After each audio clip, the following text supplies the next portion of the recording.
now call to order the City of Lafayette work session for November 4th to order. If you would, we'll begin with invocation. Dear God, as we enter into this month of November, we know that this is a month in which we have much to be thankful for. With Thanksgiving approaching, we have so much to be thankful for in this city, in this community.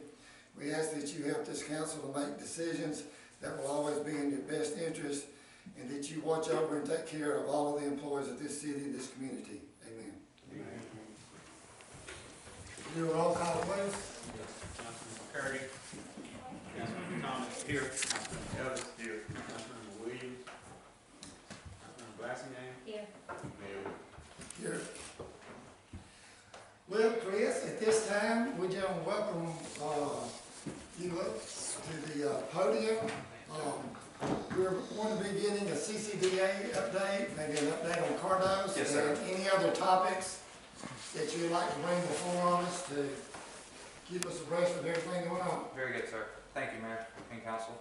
So, Lewis and I have been talking over the last few weeks, and one of the things that we wanted to do is try to start doing this on a regular basis. Obviously, the Kardoes issue has been brought to the forefront, but what we had actually scheduled this prior to that announcement, and so what we wanted to try to start doing is on a regular basis, maybe quarterly, to come up here and really in the work session and talk to you guys about what's going on, get some input from you guys, things that you want to see, some targets you want us to go after, etc. So that was kind of the initial purpose of this meeting, the reason we asked for it to happen. And then obviously, like I said, the Kardoes thing happened, so we're going to talk about that a little bit. So just briefly today, I want to go over a few little things that are going on, and then I'm going to let Ms. Gray come up here and talk about Kardoes, and then I will ask after that the council allows us to go in executive session to talk about some projects of a competitive nature. But I'll save that to the end so that media can stay out of the cold for as long as possible. So you guys all know what we do. As far as recruitment, we recruit commercial, industrial, and retail for the county, and Lafayette is one of our primary municipalities that we work for. So it's been a good couple of years for Lafayette, and we're really we want to talk with you guys specifically to figure out some things that you want, to really make sure that this line of communication between our office and this council is open, to know that if you have specific targets, if you have people you're talking to, or someone that brings up something to you, that you can come to us and tell us, hey, I talked to this guy, or hey, I'm interested in this, or hey, we have a vacant building here, we want to get it filled. And that's what we do. That's what we want to do, and that's kind of our goal going forward, is to really open up this line of communication to give us some targets for us to go after. Our goal is to bring high-paying jobs to the city and to keep people here and to bring people here. So with that said, a few things that I want to talk about just in open session kind of just have to do with a few things that we're doing. One thing that we're doing next week is the Main Street program. So we've been advertising in the paper last week. We're going to advertise this week. And Councilwoman Blassingame and I both did interviews with the paper today, so there'll be a story in there this week. So in addition to ads, there'll be an article about this upcoming Main Street meeting, which will take place on November the 12th, next Tuesday at 5 o'clock here at City Hall. Open to all citizens, whether you be a resident of Lafayette or not. Basically, the purpose of that is to get this Main Street program established, and it'll be a very informal, informational meeting next week up here. Won't last long, but we just really want to get this ball rolling and to get downtown certified as a Main Street community. So that's a big goal that we've had for a while, and I want to thank AMEA for allowing us to be a Main Street network community. So we'll start that process next week. A couple other things, just briefly, I want to mention, specifically relating to industrial recruitment. Has to do with site identification and development. In addition to our office identifying sites in Lafayette, in the city limits, in your service territory that can be marketed for industrial development, we've got one of those. We've been working with Jeff Tolbert, who owns the majority of the property on the bypass, kind of around the city park, where you see from basically the CST building until you get to Martin Luther King Drive. He's given us permission to market that. We've submitted that for a couple of projects already. We'll continue to do that. We're also working with Power South, which is part of TREC's head, and on a site identification program.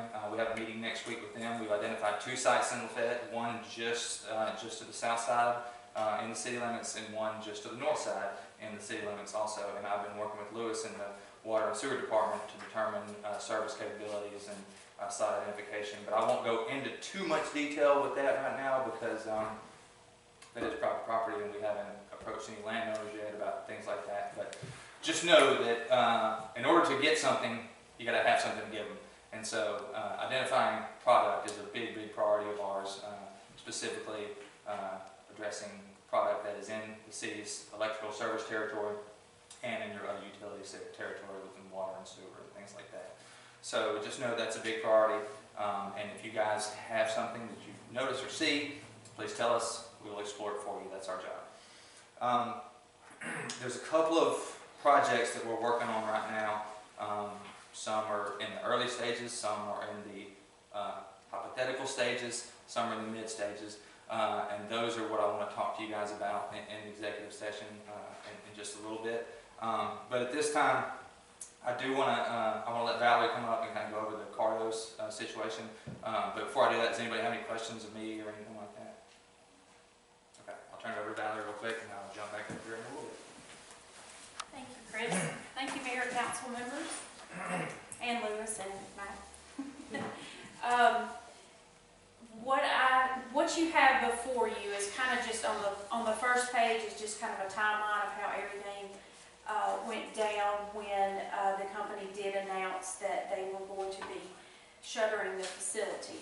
I hesitate to use the word close because oftentimes we've had companies that have closed and have reopened, the same company. So I don't really like to use the word permanently closed, and I think it's important that we as community members and council members here keep that line of communication open with Kardoes.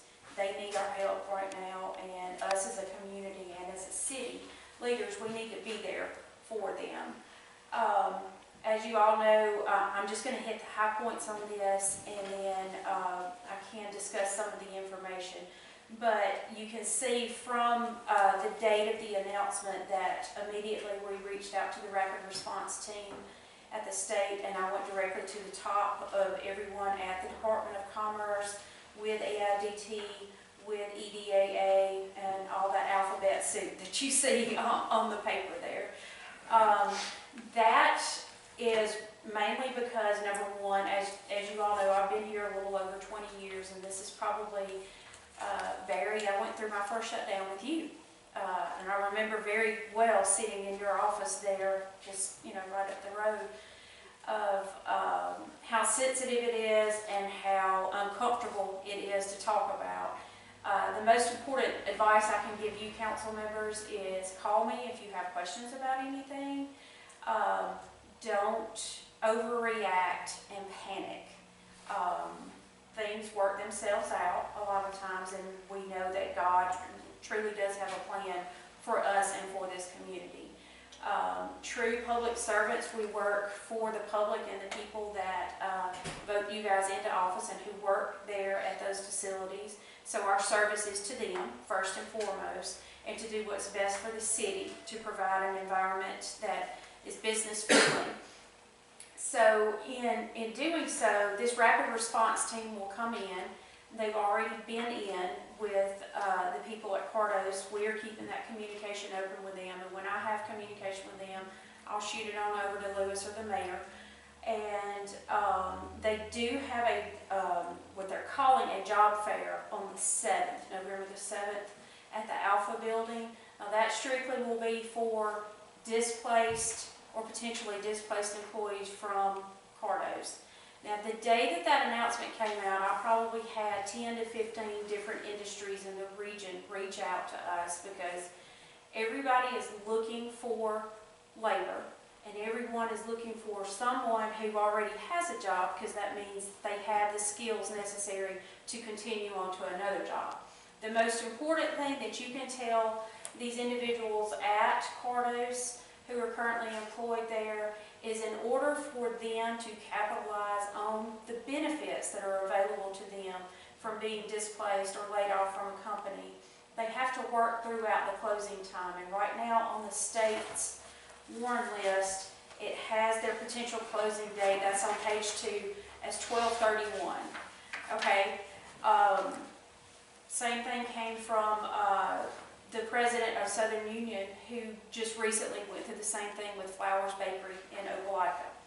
They were ready to step in. He organized, he comes from a business background, and he said, look, we can get companies in here to potentially, what you would call, we'll certify that we'll hire you after the 12/31 date. If you pre-interview with us, you pass all our pre-employment, we'll let you continue working out your employment with Kardoes, and when the time comes, you come to work for us, but you can still capitalize on benefits. And those benefits will be available directly to those employees, as well as potential hiring employers, that there are some state funds that can be kicked back to someone who hires a displaced employee. So we want to make sure that these folks from the state get in and are able to do their job and us not get in the way. The way that we can help them is providing areas for them to meet, being accommodated with either the Alpha building or the second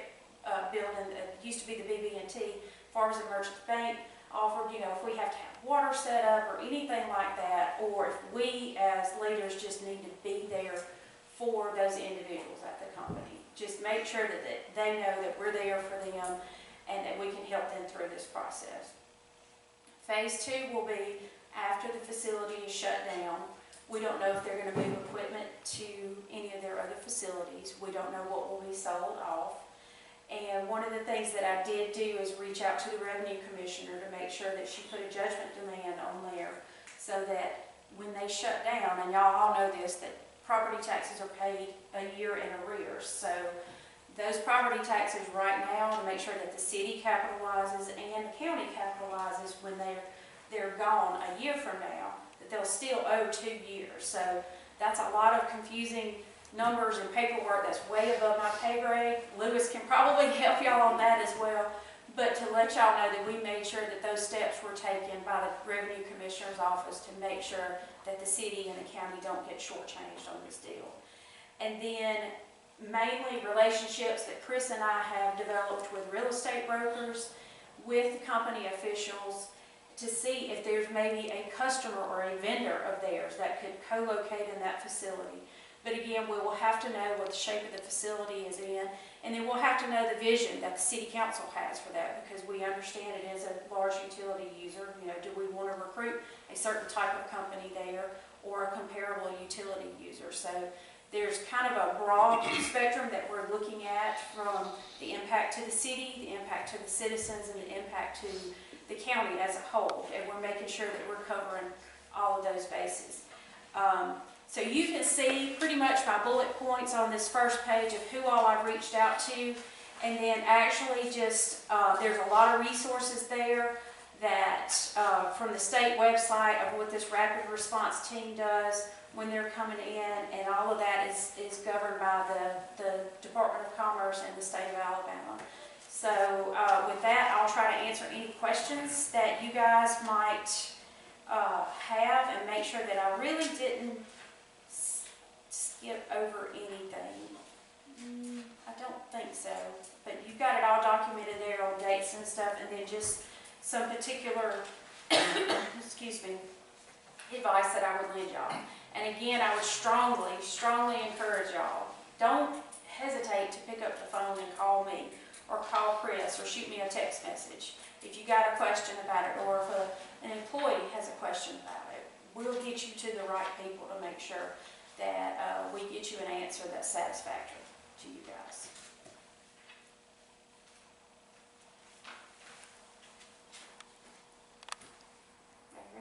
That's a good job.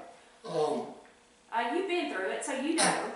I think, you know, the fact that the way the employees are going to be handled from now until December 31st is very clear.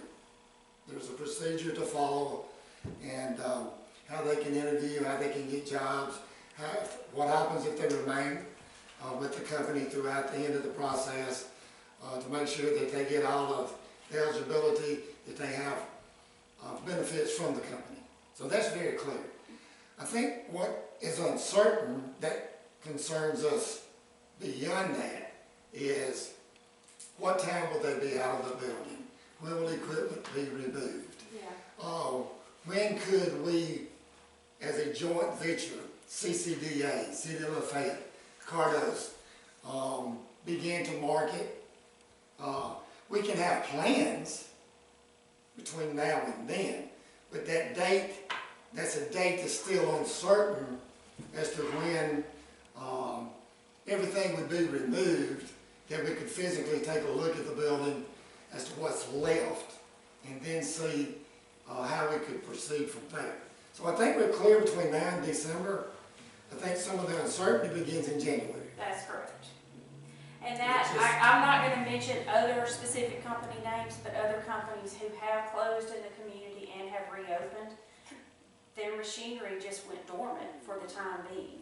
So we had no ability to market those buildings. So that is something from the leadership of the Hexpole company that we'll need to find out, Mr. Mayor, and probably what would be the most productive is let's jointly draft a letter from you and from my office to the president or who's over this region here. We've got all of that information, and ask them, you know, who is their real estate broker going to be? What are the plans for the physical plant as well? And put us in touch with that individual as quickly as possible.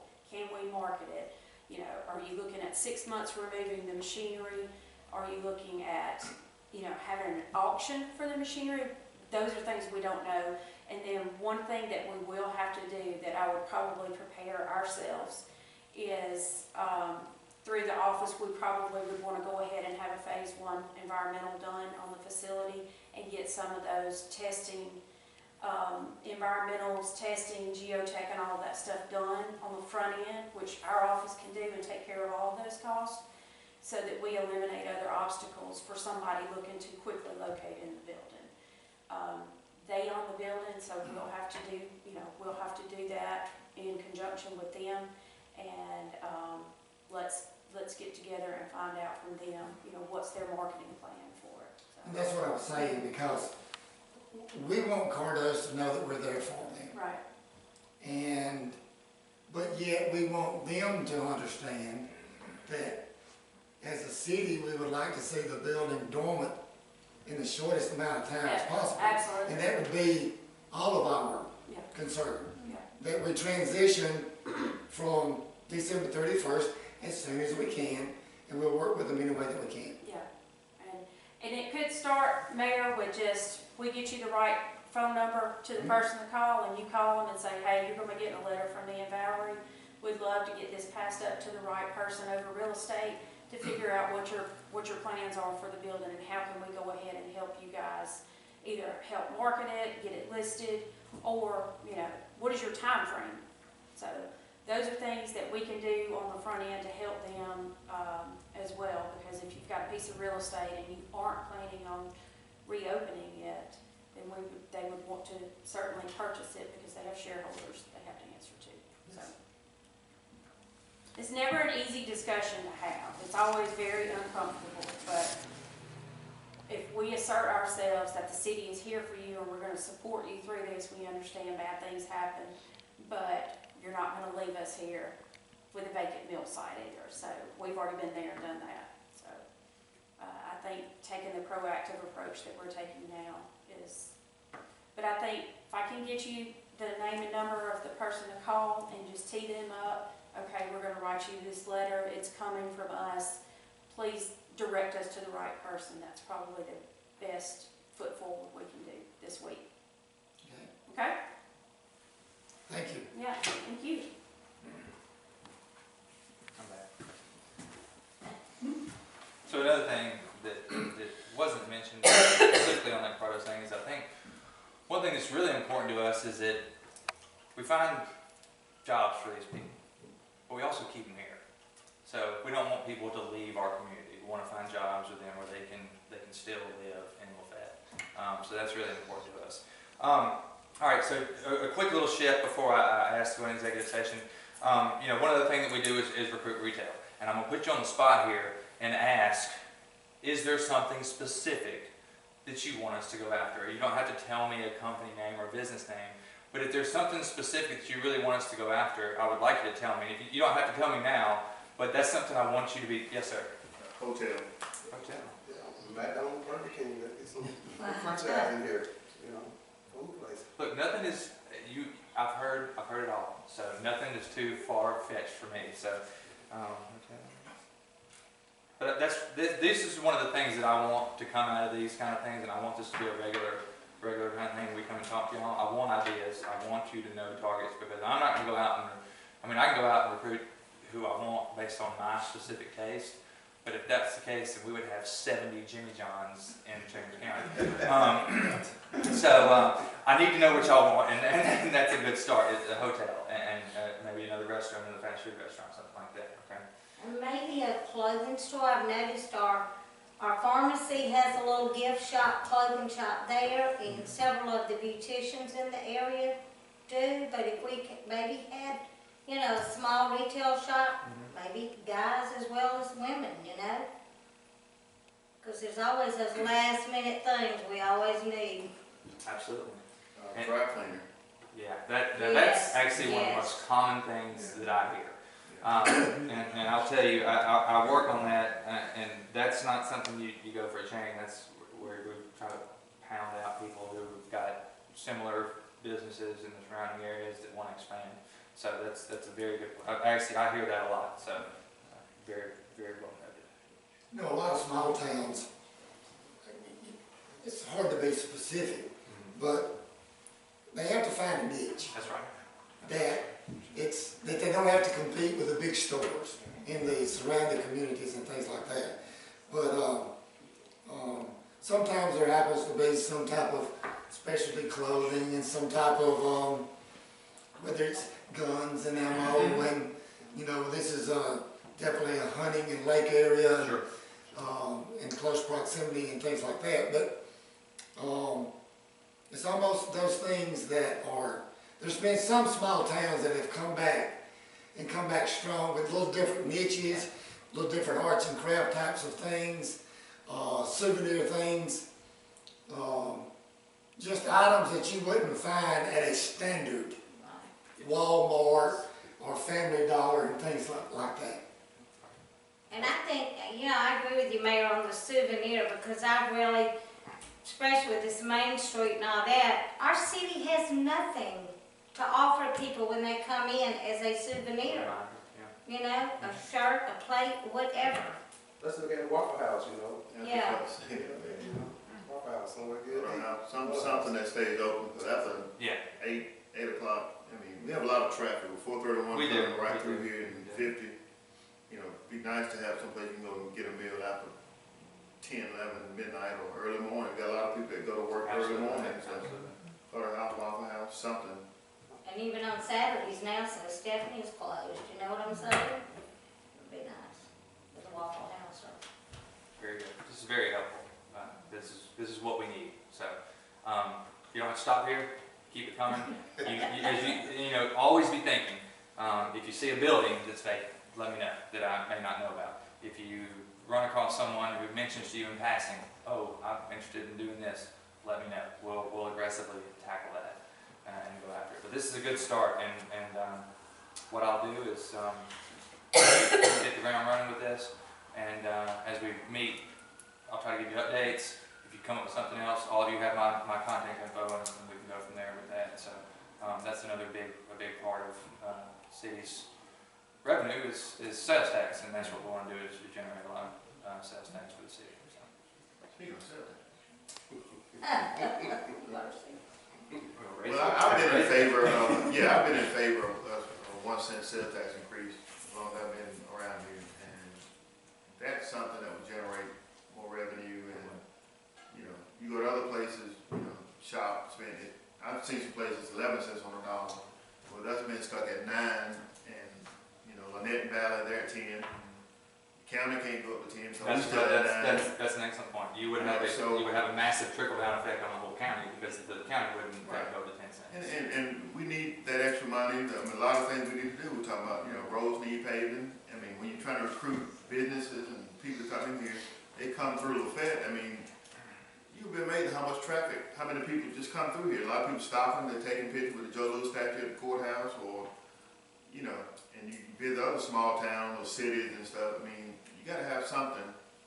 We're Main Street, I'm behind that. We clean up the downtown, and that's one of the first things people see. They're not gonna venture off into the other neighborhoods or other places if they come through Main Street, downtown Lafayette, and this is what they see. Like a graveyard or whatever. So I know, maybe about 8 months ago, when y'all were talking about the sales tax, one of the council members asked me how would it affect recruitment, industrial recruitment, and it wouldn't. It would not hurt it. Alabama has the lowest property taxes in the country. That's the thing that the biggest tax rate that industry sees. So in recruitment, sales tax increase, this is just my opinion, will not hurt us in any way as far as recruitment goes. So.